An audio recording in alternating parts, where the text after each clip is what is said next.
তো hello viewers, তোমরা কেমন আছো? আশা করি তোমরা সবাই ভালো আছো। আমিও ভালো আছি। আজকে আবার নতুন একটা ছোট ব্লগ নিয়ে চলে এসেছি তোমাদের কাছে। অনেক দিন হয়ে গেল কোনো ভিডিও দেওয়া হয়নি, তো ভাবলাম যে আজকে একটা ভিডিও শেয়ার করা যাক সারাদিনের কিছু কিছু। তো দেখো, এদিকে আমাদের ভাত রান্না হয়ে গেছে।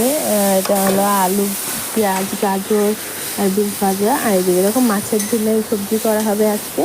তার জন্য এদিকে লঙ্কা পেঁয়াজ বাটার জন্য রেডি করতে রেখে দিয়েছি। আর এটা কড়াই যেটা দেখছো, তো সেটা হচ্ছে আমার ছেলের জন্য রান্না করা হচ্ছে।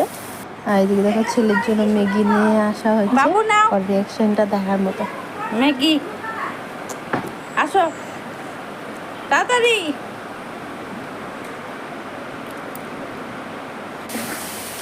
এটা হচ্ছে আমার ছেলের জন্য আলু মশলা কষানো হচ্ছে।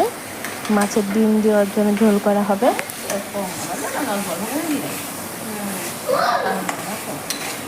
আর যে কোনো সবজিতে আমরা লঙ্কা দিই না, ঝাল টাল দিই না। আর মাছের ডিমগুলো দেখো ঠিক এরকম দেখতে। আমরা একটু বয়েল করে নিয়েছি, হলুদ লবণ দিয়ে বয়েল করে একটু ভেজে রেখে দিয়েছি।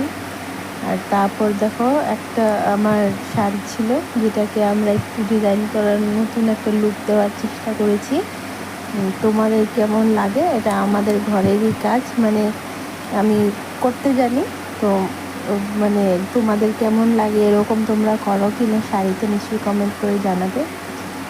আজকের মতো এতটুকুই, আবার আসবো নতুন একটা ভিডিও নিয়ে। টাটা।